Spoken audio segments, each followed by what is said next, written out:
La Red Nacional de Mujeres es una alianza de organizaciones de diferentes lugares de Colombia. En este momento tenemos 15 nodos en diferentes lugares del país y el objetivo principal de la red tiene tres objetivos principales que son buscar una participación política adecuada de las mujeres, luchar contra la violencia de las mujeres y derechos sexuales y reproductivos. Y además estamos trabajando en la construcción de paz y que en esa construcción de paz estemos las mujeres incluidas. La campaña Sin mi puño y con mi letra es una iniciativa de la Red Nacional de Mujeres que desde el 2009 la estamos realizando con el objetivo de conmemorar el 25 de noviembre, que es el Día Internacional de la No Violencia contra las Mujeres. El objetivo de esta campaña es lograr que los hombres firmen un pacto masculino donde se comprometan a luchar contra la violencia contra las mujeres. La Red Nacional de Mujeres tomó la iniciativa de hacer esta campaña porque veíamos que los hombres son parte de la violencia contra las mujeres, no es responsabilidad solamente de las mujeres y por esta razón tomamos la decisión de hacer la campaña para que los hombres se sensibilizaran y hicieran parte activa de la lucha de eliminar la violencia contra las mujeres. Desde entonces, la campaña Sin mi puño y con mi letra ha recogido más de 40.000 firmas de hombres que se han comprometido con eliminar la violencia contra las mujeres y con buscar que sus colegas, que sus amigos también luchen contra esta violencia. A continuación, algunas personas, aliados y aliadas de la campaña, nos van a dar información sobre la violencia contra las mujeres en Colombia, la normatividad existente y nos van a explicar y decir por qué es importante comprometernos con esta campaña y por qué esta iniciativa es tan importante para que en Colombia logremos que la violencia contra las mujeres sea eliminada.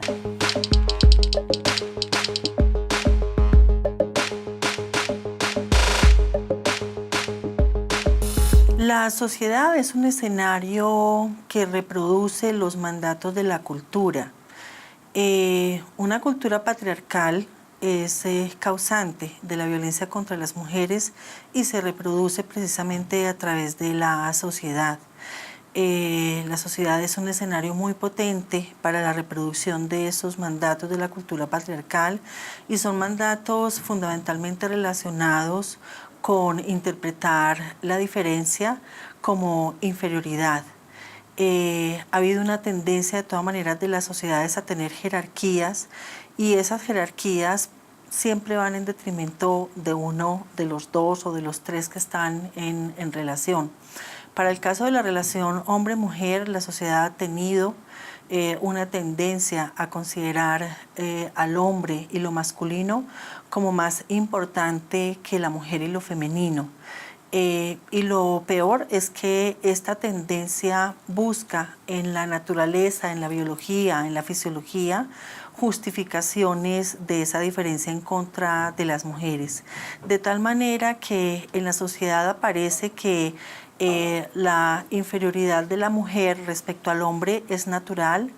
y que no hay ninguna manera de cambiar esto y que las mujeres simplemente deben asumir ese lugar de más bajo perfil respecto a los hombres en comparación con el que ellos tienen en la sociedad. La naturalización de la violencia contra las mujeres va en la línea de interpretar que efectivamente la mujer no es diferente como debería ser interpretada, la diferencia es real, sino que es inferior. Así que esas son las causas que explican que desde la cultura se considere que la violencia contra las mujeres es algo normal y natural de las relaciones entre los hombres y las mujeres y que es algo que no se puede cambiar porque vendría de la cultura, lo cual tampoco es cierto porque la cultura es construida por los seres humanos y en ese sentido podría ser modificada en aras del bien común y de los derechos humanos.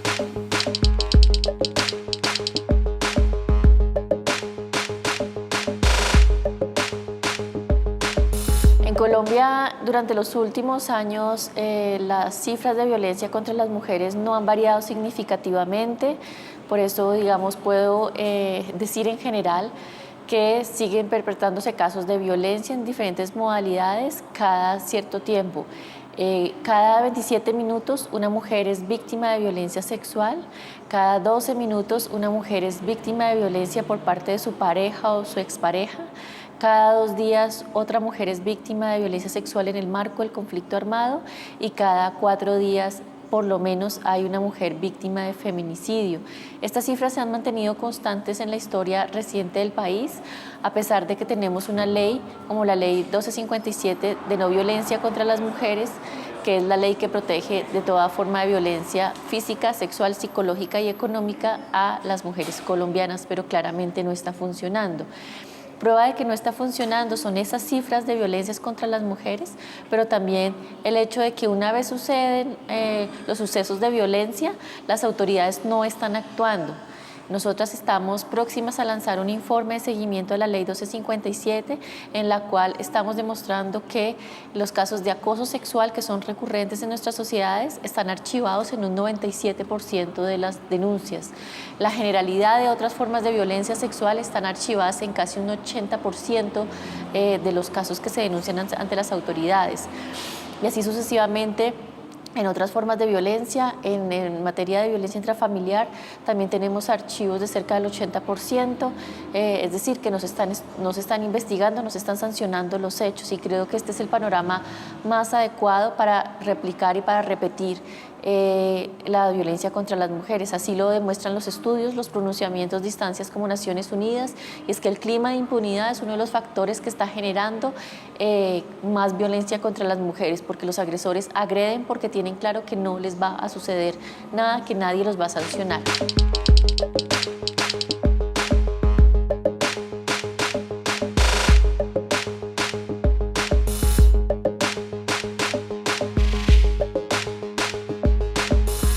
En Colombia existe un marco jurídico de protección a los derechos humanos de las mujeres, entre los que encontramos la Convención CEDAW, la Convención Belén de Pará, que son convenciones internacionales, y leyes internas que pretenden que las mujeres sean protegidas, como la Ley 1719, que protege a las mujeres víctimas de violencia sexual, y la Ley 1761, que habla sobre el feminicidio. De estas leyes quiero destacar la Ley 1257 del 2008. La Ley 1257 de 2008 tiene medidas para sancionar, erradicar y prevenir la violencia contra las mujeres, y también medidas para atender y proteger a todas las mujeres víctimas de violencias. Dentro de las medidas de prevención quiero destacar que el sector educativo, es decir, las escuelas, colegios y universidades, tienen obligaciones con que no se perpetúe la violencia contra las mujeres al interior de esas instituciones. Igualmente, en el sector laboral, las empresas y el Estado tienen que tomar acciones para prevenir que la violencia, sobre todo el acoso sexual, se perpetúe en estas entidades. Pero quiero también que tengamos en cuenta principalmente las medidas de atención y protección a las mujeres víctimas de violencias, porque son mecanismos que tenemos de fácil acceso en todos los municipios y todos los distritos del país. Dentro de las medidas de protección son herramientas que tienen las mujeres para solicitar ante las autoridades con el propósito de evitar que la violencia siga ocurriendo. Las medidas de protección que pueden pedir las mujeres son, por ejemplo, el desalojo del agresor de la casa en la que viven, que la policía las acompañe en sus rutinas, que la policía las acompañe hasta el lugar donde se encuentra el agresor para retirar sus pertenencias o sus documentos. Son medidas dirigidas, también puede solicitar la mujer que el agresor no oculte a los niños, que el agresor no se acerque a las personas o a los ancianos que la mujer tiene bajo su cuidado. También puede solicitar que el agresor no venda sus propiedades o que se decida el régimen de visitas y de alimentos de los menores, sobre todo en esos casos en donde el agresor es la pareja o la expareja de la mujer. ¿Ante quién se solicitan las medidas de protección? Las medidas de protección se solicitan ante la Comisaría de Familia o ante los jueces a través de la Fiscalía General de la Nación. A las comisarías de familia pueden acudir todas las mujeres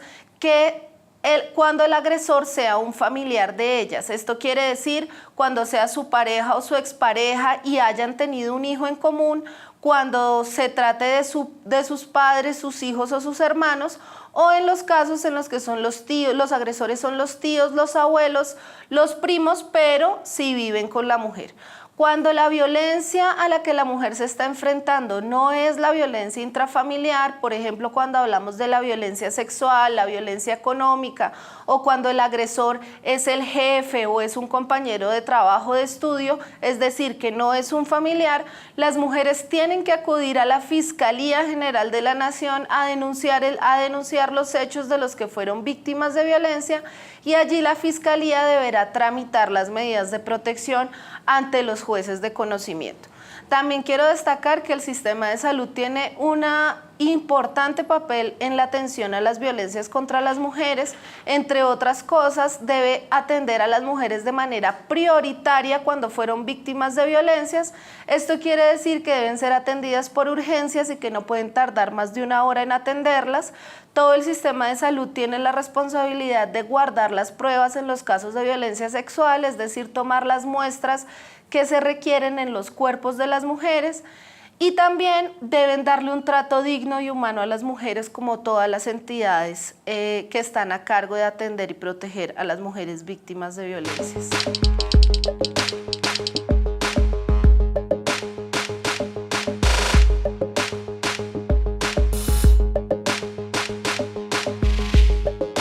La Ley 1257 de 2008 establece 5 modalidades de violencias contra las mujeres. Encontramos la violencia física, la violencia psicológica, la violencia sexual, la violencia económica y la violencia patrimonial. La violencia sexual son todos aquellos actos dirigidos contra el cuerpo de las mujeres que atentan contra su integridad física, como lo son los golpes, los zarandeos, los empujones, los asesinatos,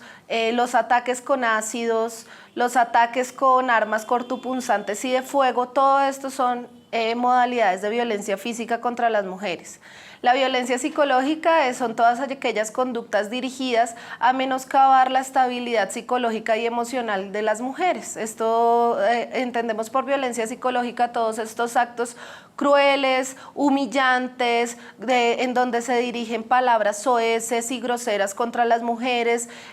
donde se intenta despreciar su rol en el mundo y se trata de menoscabar su autoestima y su integridad emocional.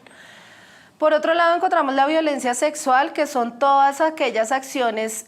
dirigidas también contra el cuerpo de la mujer, pero especialmente en sus zonas erógenas y que no son consentidas por ella. Encontramos entre la violencia sexual las violaciones, que en derecho penal se llaman acceso carnal violento, los actos de tocamiento, el acoso sexual cibernético, el uso de fotografías de las mujeres desnudas o en situaciones eróticas sin su autorización, el acoso sexual, el manoseo en la calle de sus partes erógenas. Esto también son actos de violencia sexual. Como la violencia económica y la violencia patrimonial son parecidas, pero se diferencian en el ámbito donde ocurren. Son aquellas conductas que van dirigidas a menoscabar la economía y el patrimonio de las mujeres, pero la violencia patrimonial se ejerce principalmente en la pareja. Son todos estos actos donde los agresores tienden a ocultar los bienes de las mujeres, a vender los bienes,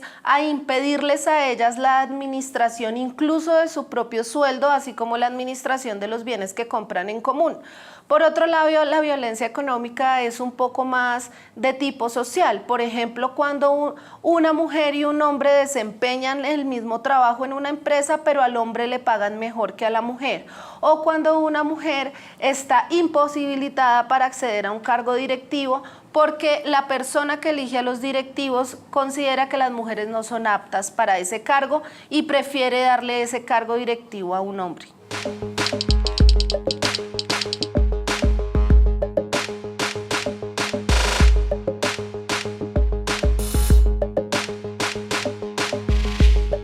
¿Por qué no funciona la ley 1257 del 2008, que es la ley de no violencias contra las mujeres? Porque es una ley que prevé una intervención integral de las violencias por parte del Estado colombiano para que atiendan en materia de salud, de trabajo, de justicia,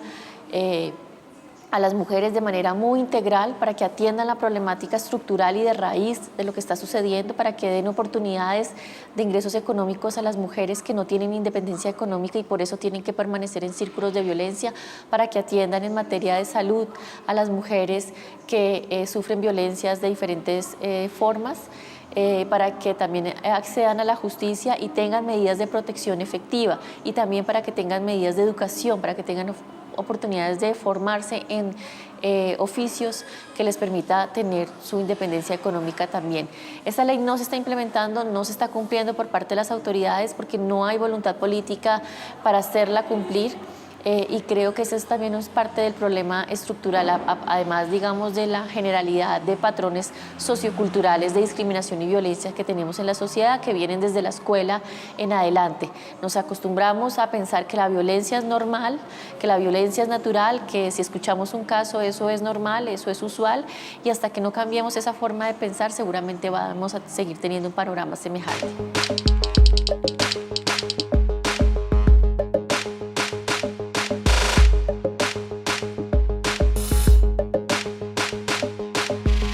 En relación con las barreras institucionales, creo que es importante destacar que una vez las mujeres llegan ante las autoridades,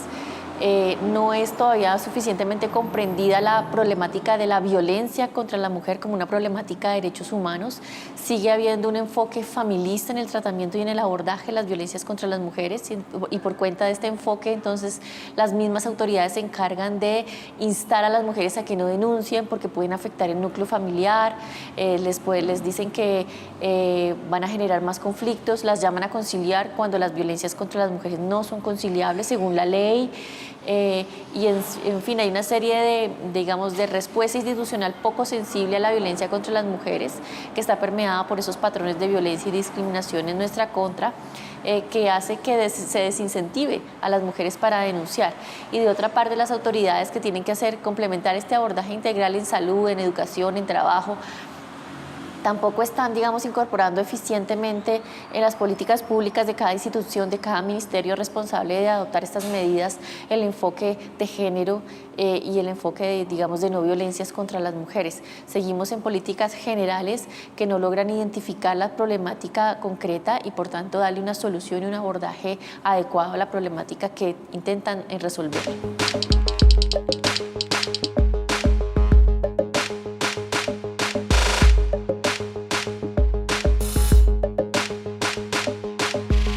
Hay también barreras culturales, en efecto. Las mujeres tienen mucha dificultad en tomar la decisión porque hay muchas cosas en juego en una sociedad,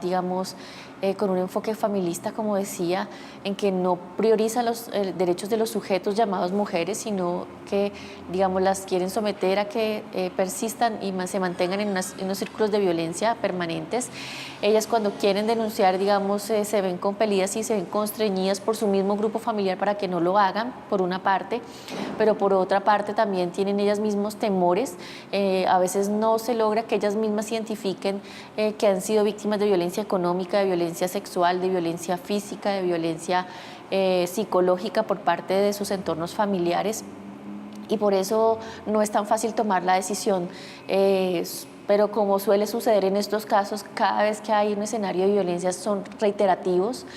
son secuencias de violencia que empiezan a escalar en el tiempo, y solo cuando la situación ya es muy, muy grave y cuando se ha violentado de manera en que pone en riesgo incluso la vida de las mujeres, ellas toman la decisión de denunciar luego de haber transcurrido mucho tiempo en silencio, y por esto mismo las autoridades deberían ser mucho más sensibles, porque cuando una mujer denuncia, en la mayoría de los casos no es en la primera agresión, sino después de ya una historia de violencia reiterada en que ella ya va tomando conciencia de que está en riesgo su vida, y las autoridades no acuden adecuadamente a su atención.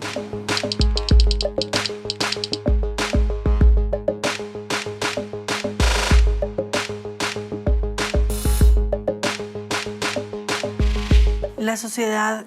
debe ser corresponsable con la erradicación de la violencia contra las mujeres por varias razones. La primera, porque esa forma de violencia no afecta solamente a las mujeres, sino que afecta a sus familias y a la sociedad en su conjunto, por lo cual la búsqueda de soluciones no debe ser una tarea que le corresponda solo ni a las mujeres víctimas,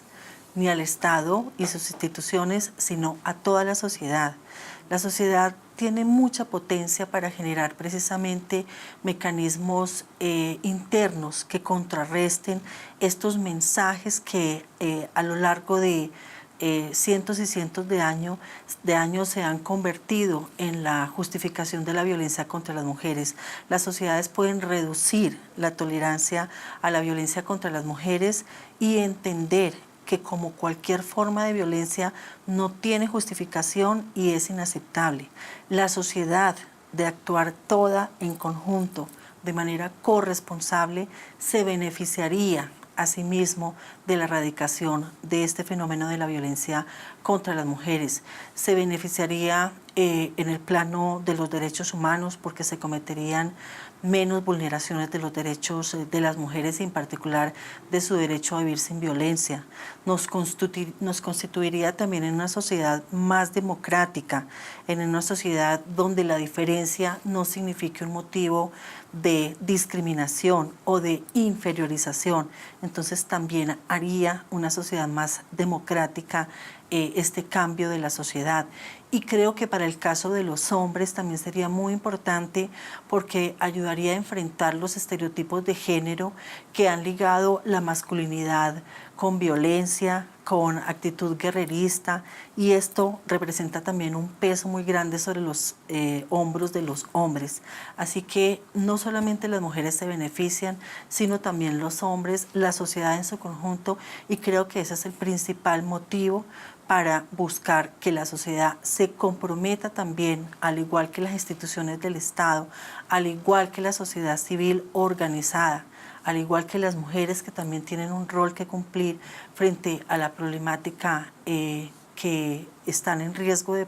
padecer. Todos tenemos un rol en esto y es el mejor motivo también para decir la sociedad se tiene que comprometer con la erradicación de la violencia contra las mujeres.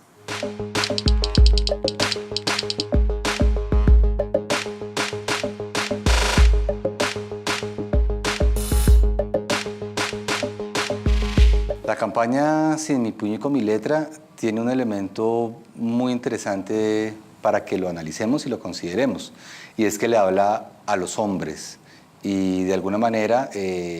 pide que se firme un compromiso desde dos elementos simbólicos muy importantes, y es el puño y la firma, ¿no? Es como un manifiesto a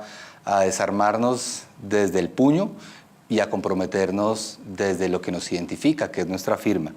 Es un elemento muy importante de la campaña, dado que cuando miramos las cifras de violencia contra las mujeres, pues casi siempre hay una referencia a un hombre como victimario o como maltratador, lo que nos hace pensar que una campaña que le hable directamente a los hombres, de alguna manera tiene un éxito en la medida en que le está hablando a aquellos que son quienes llevan la violencia a la vida de las mujeres.